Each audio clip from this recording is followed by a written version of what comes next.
नमस्कार। चलिए भारतीय राज व्यवस्था के 4 ऐसे जरूरी स्तंभों को समझते हैं जो किसी भी प्रतियोगी परीक्षा के लिए बहुत ही महत्वपूर्ण हैं। आज हम इन मुश्किल टॉपिक्स को एकदम आसान बना देंगे। तो सवाल सीधा है, क्या आप इन 4 स्तंभों पर अपनी पकड़ बनाने के लिए तैयार हैं? चलिए देखते हैं कि आज के सफर में हम क्या-क्या कवर करने वाले हैं। तो ये रहा हमारा आज का रोड मैप। हम शुरुआत करेंगे प्रस्तावना से, जिसे संविधान की आत्मा भी कहते हैं।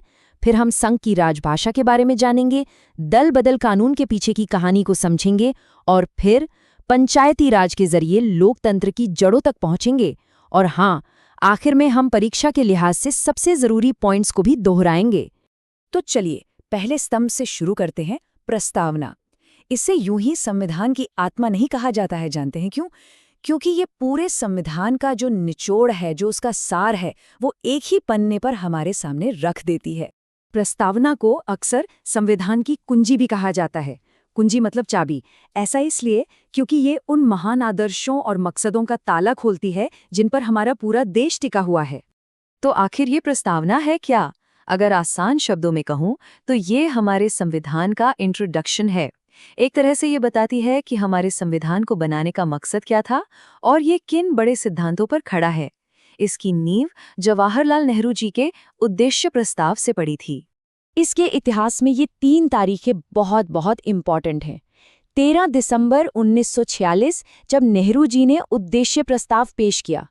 फिर 22 जनवरी 1947 जब संविधान सभा ने इसे अपना लिया। और फिर आया साल 1976 जब 42वें संविधान के जरिए इसमें कुछ बेहद जरूरी शब्द जोड़े गए। ये 5 सिद्धांत, संप्रभु, समाजवादी, पंथनिरपेक्ष, लोकतांत्रिक और गणराज्य, ये भारतीय राज्य की बुनियाद है। एक बात और, इनमें से समाजवादी और पंथनिरपेक्ष ये 2 शब्द बाद में जोड़े गए थे, जिससे भारत के चरित्र को और भी ज्यादा स्पष्टता मिली। ये एक ऐसा पॉइंट है जो परीक्षा में बार बार आता है, तो इसे याद रखिएगा। वो था 42वां संशोधन, जो आपातकाल के दौरान हुआ था, जिसने प्रस्तावना में 3 नए शब्द जोड़े, समाजवादी, पंथनिरपेक्ष और अखंडता। अच्छा, अब आते हैं हमारे दूसरे स्तंभ पर। देखिए, भारत जैसा देश जहां इतनी भाषाएं और बोलियां हैं, वहां भाषा का सवाल हमेशा से थोड़ा सेंसिटिव रहा है। तो देखते हैं कि हमारे संविधान ने इस मुश्किल चुनौती को कैसे हल किया। ये नोट्स हमें सीधे संविधान के उन प्रावधानों तक ले जाते हैं जो संघ की आधिकारिक भाषा यानी हमारी राजभाषा को तय करते हैं। परीक्षा के लिए आपको बस इतना याद रखना है, संविधान का भाग 17, अनुच्छेद 343 से 351 तक और 8वीं अनुसूची, ये सब राजभाषा से जुड़े हैं। इस टेबल से आप इसे आसानी से याद रख सकते हैं। इन सभी अनुच्छेदों में से अनुच्छेद 343 सबसे अहम है। ये बिल्कुल साफ साफ कहता है कि संघ की राजभाषा देवनागरी लिपि में हिंदी होगी। एकदम सीधा और स्पष्ट प्रावधान। और हाँ, संविधान की 8वीं अनुसूची में अब कुल 22 भाषाओं को मान्यता दी गई है। ये नंबर हमारे देश की भाषाई विविधता को दिखाता है। चलिए अब चलते हैं अपने तीसरे स्तंभ की ओर। एक ऐसा कानून जो भारतीय राजनीति की एक बहुत बड़ी समस्या यानी राजनीतिक अस्थिरता से निपटने के लिए बनाया गया था। ये है दल बदल विरोधी कानून। ये कानून आखिर लाया क्यों गया? क्योंकि 80 के दशक में आया राम गया राम वाली राजनीति बहुत चल रही थी। मतलब विधायक और सांसद अपने फायदे के लिए पार्टियां बदल लेते थे, जिससे सरकारें गिर जाती थीं। तो 1985 का 52वां संशोधन इसी चीज को रोकने के लिए था। तो किसी सदस्य को अयोग्य कब ठहराया जा सकता है? कानून में इसके 4 मुख्य कारण दिए गए हैं। अगर वो खुद अपनी पार्टी छोड़ दे, पार्टी के व्हिप के खिलाफ जाकर वोट करे, या अगर कोई निर्दलीय या मनोनीत सदस्य कुछ शर्तों के तहत कोई पार्टी ज्वाइन कर ले।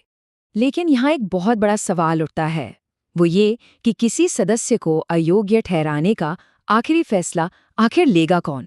और इसका जवाब है सदन के पीठासीन अधिकारी, यानी लोकसभा में स्पीकर और राज्यसभा में सभापति। इन मामलों में उनका फैसला ही फाइनल होता है। वो एक तरह से जज की तरह काम करते हैं, इसीलिए उनकी इस भूमिका को अर्ध न्यायिक कहा जाता है। और अब आता है हमारा चौथा और आखिरी स्तंभ, एक ऐसा कदम जिसने लोकतंत्र को दिल्ली और बड़ी राजधानियों के कमरों से निकालकर हिंदुस्तान के गांवों तक पहुंचा दिया। जी हां, हम बात कर रहे हैं पंचायती राज की। इन नोट्स में पंचायती राज का पूरा सफर कैद है। अलग अलग कमिटियों की सिफारिशों से लेकर इसे संवैधानिक दर्जा मिलने तक की पूरी कहानी। ये दिखाता है कि जमीनी लोकतंत्र का ये आइडिया कैसे हकीकत बना। इस सफर पर एक नजर डालिए। 1957 में बलवंत राय मेहता समिति ने 3 टियर सिस्टम का सुझाव दिया। 1959 में राजस्थान इसे लागू करने वाला पहला राज्य बना। लेकिन असली ताकत तो इसे 1992 में मिली, जब 73वें संशोधन ने इसे संवैधानिक दर्जा दे दिया। 73वें संशोधन ने गांव के शासन में हर स्तर पर लोगों की भागीदारी पक्की करने के लिए इस त्रिस्तरीय यानी 3 टियर सिस्टम को अनिवार्य कर दिया। यहाँ एक बहुत बहुत जरूरी बात याद रखने वाली है। 73वें संशोधन ने तो महिलाओं के लिए 33% आरक्षण तय किया था, लेकिन बिहार जैसे कुछ राज्यों ने एक कदम आगे बढ़कर इसे 50% कर दिया है। ये फैक्ट खास तौर पर स्थानीय परीक्षाओं के लिए बहुत महत्वपूर्ण है। ठीक है, तो हमने चारों स्तंभों को अच्छे से समझ लिया है। चलिए अब फटाफट उन सबसे जरूरी फैक्ट्स पर एक नजर डालते हैं जो आपको परीक्षा के लिए जरूर याद रखने चाहिए। इस टेबल को तो आप अपने दिमाग में बैठा लीजिए।